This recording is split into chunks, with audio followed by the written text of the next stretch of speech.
Chaque jour, Charles et Carole vous présentent la leçon de l'école du sabbat.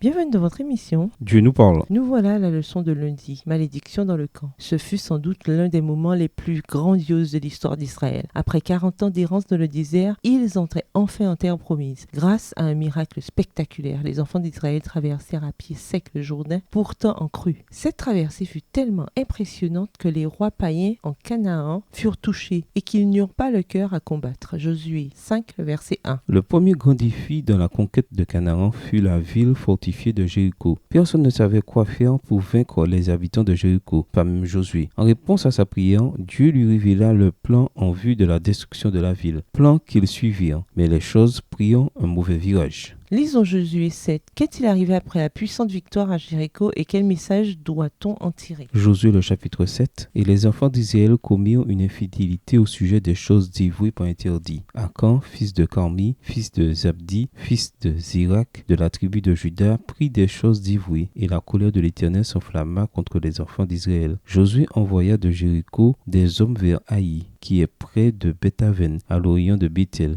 Il leur dit, montez et explorez le pays. Et ces hommes montèrent et explorèrent Haï. Ils revinrent auprès de Josué et lui dirent, il est inutile de faire marcher tout le peuple. 2 ou 3 000 hommes suffiront pour battre Haï. Ne donne pas cette fatigue à tout le peuple, car ils sont en petit nombre. 3 000 hommes environ se mirent en marche, mais ils prirent la fuite devant les gens d'Haï. Les gens d'Haï leur tuèrent environ 36 hommes. Ils les poursuivirent depuis la porte jusqu'à Shebarim, et ils les battirent à la descente. Le peuple fut consterné et perdit courage. Verset 6. Josué déchira ses vêtements et se prosterna jusqu'au soir, le visage contre terre devant l'arche de l'Éternel, lui et les anciens d'Israël, et il se couvrirent la tête de poussière. Josué dit, ah, Seigneur Éternel, pourquoi as-tu fait passer le Jourdain à ce peuple pour nous livrer entre les mains des Amoréens et nous faire périr? Oh, si nous eussions su rester de l'autre côté du Jourdain, de grâce, Seigneur, que dirais-je après qu'Israël a tourné le dos devant ses ennemis? Les Cananéens et tous les habitants du pays la prendront. Ils nous envelopperont et ils feront disparaître notre nom de la terre. Et que feras-tu pour ton grand nom? L'Éternel dit à Josué, lève-toi. Pourquoi restes-tu ainsi couché sur ton visage? Verset 11. Israël a péché. Ils ont transgressé mon alliance que je leur ai prescrite. Ils ont pris des choses dévouées par interdit. Ils les ont dérobées et ont dissimulé et ils les ont cachées parmi leurs bagages. Aussi, les enfants d'Israël ne peuvent-ils résister à leurs ennemis. Ils tourneront le dos devant leurs ennemis, car ils sont sous l'interdit. Je ne serai plus avec vous si vous ne détruisez pas l'interdit au milieu de vous. Lève-toi, sanctifie le peuple, tu diras, sanctifiez-vous pour demain, car ainsi par l'Éternel, le Dieu d'Israël, il y a de l'interdit au milieu de toi. Israël, tu ne pourras résister à tes ennemis jusqu'à ce que vous ayez ôté l'interdit du milieu de vous. Vous vous approcherez le matin selon vos tribus, et la tribu que désignera l'Éternel s'approchera par famille, et la famille qui désignera l'Éternel s'approchera par maison, et la maison que désignera l'Éternel s'approchera par homme. Celui qui sera désigné comme ayant pris de ce qui était dévoué par interdit sera brûlé au feu, lui et tout ce qui lui appartient pour avoir transgressé l'alliance de l'Éternel et commis une infamie en Israël. Verset 16. Josué se leva de bon matin et il fit approcher Israël selon ses tribus et la tribu de Juda fut désignée. Il fit approcher les familles de Juda et la famille de Zérak fut désignée. Il fit approcher la famille de Zérak par maison et Zabdi fut désigné. Il fit approcher la maison de Zabdi par un homme, et Akan, fils de Carmi, fils de Zabdi, fils de Zérak, de la tribu de Juda, fut désigné. Josué dit à Akan, mon fils, donne gloire à l'Éternel, le Dieu d'Israël, et rends-lui hommage. Dis-moi donc ce que tu as fait, ne me le cache point. Akan répondit à Josué et dit, il est vrai que j'ai péché contre l'Éternel, le Dieu d'Israël, et voici ce que j'ai fait. Verset 21. J'ai vu dans le butin un beau manteau de chinéar,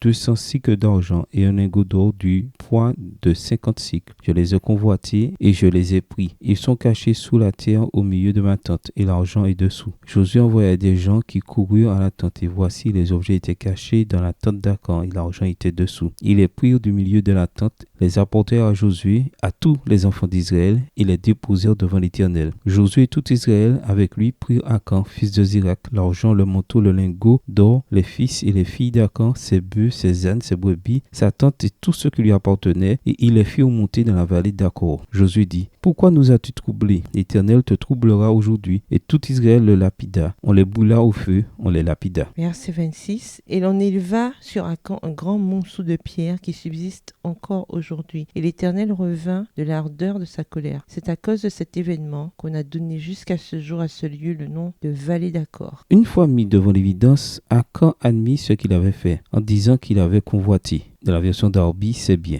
En hébreu, le mot traduit par convoiter ou envie, shemd, est utilisé ailleurs dans la Bible dans un sens très positif. La même racine apparaît dans Daniel 9, verset 23. Par exemple, quand Gabriel dit à Daniel, qui est un homme bien-aimé. Mais dans le cas présent, ce Kmud était une mauvaise nouvelle. Malgré l'ordre clair de ne rien emporter des villes qu'il prendrait, voir Josué 6 et versets 18 et 19, Akan désobéit et jeta le discrédit sur la nation tout entière. En fait, après la conquête au Haï, Josué craignait que les Cananéens et tous les habitants du pays ne la prennent, nous encerclent et retranchent notre nom du pays. Et que feras-tu pour ton grand nom? Josué 7, le verset 9. Autrement dit, le Seigneur voulait se servir de ces grandes victoires pour faire connaître aux nations voisines sa puissance et son action parmi son peuple. Leur conquête devait être, d'une manière différente, un témoignage de la puissance de Yahvé aux yeux des nations. Bien sûr, après le fiasco au Haï, en plus des pertes humaines, ce témoignage fut compromis. Voyez avec quelle facilité Akan aurait pu légitimer ses actions. Ce n'est vraiment pas grand-chose par rapport à l'ensemble du butin. Personne n'en saura rien et ça ne peut pas faire de mal. En plus, ma famille a besoin d'argent. Comment nous prémunir de ce genre d'excuses dangereuses? Au revoir. Et à demain si Dieu veut. Dieu nous parle. Chaque jour, Charles et Carole vous présentent la leçon de l'école du sabbat.